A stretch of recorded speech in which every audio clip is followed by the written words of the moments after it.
Assalamualaikum warahmatullahi wabarakatuh. Anak-anakku kelas 12 MA Ainul Huda dimanapun kalian berada, semoga kita tetap dalam lindungannya dan kita dalam keadaan sehat walafiat. Materi saya untuk di kelas 12 berhubungan dengan sejarah Indonesia. Jadi buku pegangan saya adalah sejarah Indonesia. Bukunya bentuknya seperti ini, yang mana buku ini dikatakan buku paket, bukan dikatakan buku atau LKS juga bukan. Jadi semi paket, di atasnya LKS. Untuk bab pertama kita akan membahas tentang perjuangan menghadapi ancaman disintegrasi bangsa, yang mana kita akan membahas tentang latar belakang terjadinya disintegrasi. Sebelum kita membahas tentang disintegrasi atau lebih dalam kita mengotak-atik atau mengorek tentang disintegrasi, alangkah lebih baiknya kita mengetahui apa sih disintegrasi itu. Jadi disintegrasi berdasarkan KBBI atau Kamus Besar Bahasa Indonesia adalah sebuah bentuk kata yang dimana berarti suatu keadaan di mana tidak ditemukan kepanduan, yang dimana memiliki sebuah keadaan yang dimana terpecah belah, tidak ditemukan sebuah keutuhan dan juga persatuan, dan atau sebuah perpecahan. Kemudian bisa ditarik kesimpulan yang dimaksud dengan disintegrasi memiliki arti di mana adalah sebuah bentuk dari perpecahan pada sebuah bangsa yang dimana menjadi beberapa bagian dari sebuah bangsa. Indonesia sendiri adalah sebuah negara yang dimana memiliki potensi untuk disintegrasi yang sangat tinggi, yang mana diambil berdasarkan data empiris. Data tersebut kemudian ditemukan bahwa dari indikasi terdapat potensi tersebut adalah dikarenakan homogenitas etnik dan bahasa yang tergolong rendah. Jadi disintegrasi secara garis besar, disintegrasi adalah perpecahan. Jadi suatu negara atau suatu bangsa utuh, ketika terjadi disintegrasi, maka negara utuh tersebut akan menjadi negara-negara kecil atau perpecahan atau memisahkan diri. Itulah yang disebut dengan disintegrasi. Dan Indonesia sangat potensi terhadap disintegrasi karena berbagai macam faktor etnik pun juga faktor yang lain yang mempengaruhinya. Latar belakang disintegrasi di Indonesia ada berbagai macam. Ada 4 bagian. Yang pertama geografis. Yang menjadi latar belakang disintegrasi yang pertama geografis.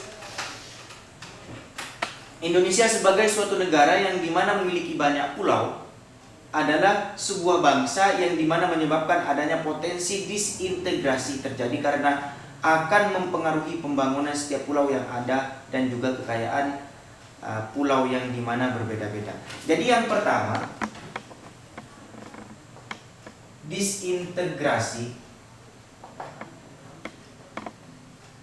geografis atau tata letak, di mana ini menjadi suatu pengaruh atau potensi Indonesia terjadi disintegrasi. Jadi Indonesia terdiri dari 17.000 pulau, yang mana dari ke-17.000 pulau ini dituntut untuk menyamakan atau memposisikan atau memberikan porsi yang sama tiap pulau, di mana dalam hal pembangunan. Maka disintegrasi yang pertama dipengaruhi oleh geografis. Jadi pembangunan di suatu pulau dengan pulau lain, apabila terjadi kesenjangan, maka di sana akan timbul yang namanya disintegrasi. Ya, akan timbul di mana disintegrasi. Jadi contohnya antara Jakarta masuk ke Pulau Jawa, Pulau terbesar yang ada di Indonesia contohnya Pulau Jawa, kemudian Sumatera, kemudian Kalimantan, dan Pulau Papua. Jadi keempat pulau ini apabila pembangunan dari segi geografis tidak sama, artinya apa yang dilakukan oleh pemerintah terdahulu di Pulau Jawa dengan di Pulau Sumatera, di Pulau Kalimantan, dan di Pulau Papua, apabila ada ketidaksamaan di antara pembangunan tersebut, maka mereka akan menggiring dengan terjadinya disintegrasi. Contohnya, capital of Indonesia atau ibu kota Indonesia di Pulau Jawa. Semua muara pemerintahan di Pulau Jawa. Semua perekonomian juga bergerak di Pulau Jawa. Sedangkan pulau-pulau yang lain ada yang masih keterbelakangan dari segi pembangunan dan infrastruktur. Salah satunya di Papua, salah satunya di Kalimantan, salah satunya juga di Sumatera. Beda, kesenjangan itu ada. Maka itu menjadi potensi akan adanya disintegrasi dari segi geografis. Pun juga yang kedua, demografi. Demografi dengan banyaknya jumlah penduduk Indonesia, yang mana sumber daya manusia yang tergolong rendah kemudian akan meningkatkan kemiskinan. Kemudian dengan banyaknya manusia, sumber daya rendah akan mempengaruhi ketidakadilan yang ada. Jadi yang kedua adalah demografi. Yang pertama geografi, yang kedua demografi. Demografi ini yang berhubungan dengan SDM, sumber daya manusia. Bagaimana pemerintah Indonesia dituntut untuk menyiapkan sumber daya manusia sebaik mungkin. Apabila ada di suatu pulau atau di suatu tempat tersendiri yang mana SDM-nya rendah, maka ketika SDM rendah akan menjadi atau melatar belakangi kemiskinan. Ketika kemiskinan terjadi, maka mereka akan berpikir dan akan melakukan apa yang namanya disintegrasi. Berarti mereka ada ketidakpuasan terhadap pelayanan pemerintah terhadap mereka. Kenapa kok di Pulau A ini sumber daya manusianya dipersiapkan dan pinter-pinter dan semua pendidikan kok diarahkan di Pulau A, sedangkan di pulau yang lain, di Pulau X dan di Pulau Y yang lain, kenapa kok tidak disamakan dengan Pulau A? Nah, maka itu, jadi kesenjangan di bidang sumber daya manusia juga berpengaruh terhadap disintegrasi. Kemudian yang selanjutnya adalah kekayaan alam. Disintegrasi juga berpengaruh, salah satunya adalah kekayaan alam, yang mana Indonesia sangat banyak kekayaan alam dan beragam.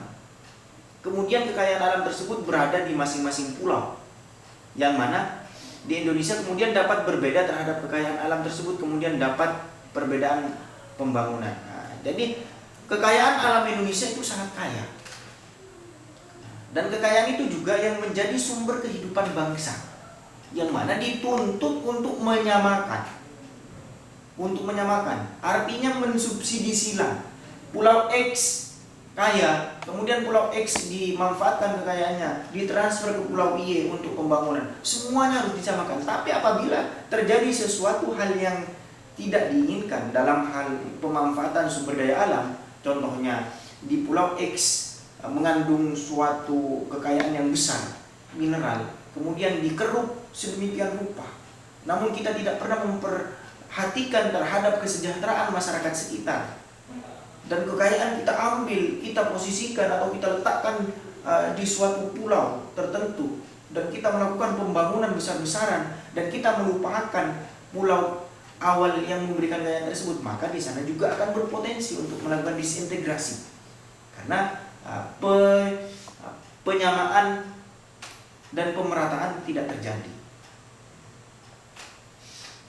Jadi yang terakhir adalah disintegrasi juga dapat terjadi karena ideologi. Pancasila adalah ideologi Indonesia yang mana telah diakui dan disahkan. Jadi tidak ada dan tidak boleh ada yang mengotak-atik tentang keakuan atau keabsahan dari Pancasila. Sudah inkrah dan paten bahwa Pancasila adalah ideologi bangsa. Tetapi apabila dilihat dari paham Pancasila semakin memudar dan semakin banyak paham ideologi yang dimana menyebar di Indonesia, maka akan terjadi namanya disintegrasi. Jadi paham kepancasilaan itu adalah tugas pemerintah dan tugas seluruh masyarakat Indonesia untuk menanamkan secara dini terhadap generasi-generasi bangsa. Apabila paham Pancasila itu telah memudar dari masyarakat Indonesia, maka di sanalah akan terjadi yang namanya disintegrasi. Dan juga dibarengi dengan paham-paham yang lain mulai masuk. Jadi kesimpulannya, disintegrasi itu yang melatar belakangi ada 4. Yang pertama geografi atau tata letak, kemudian yang kedua demografi, sumber daya manusia, kemudian yang ketiga SDM atau kekayaan alam, yang ketiga adalah SDA, sumber daya alam, dan yang keempat adalah ideologi. Dan keempat-empatnya itu harus sangat dijaga karena berpotensi untuk terjadinya disintegrasi. Jadi ya, saya harap kepada kalian untuk memahami. Kemudian tugas untuk kalian setelah kalian mendapatkan penjelasan dari awal apa itu disintegrasi, kemudian yang melatar belakangi disintegrasi, coba menurut kalian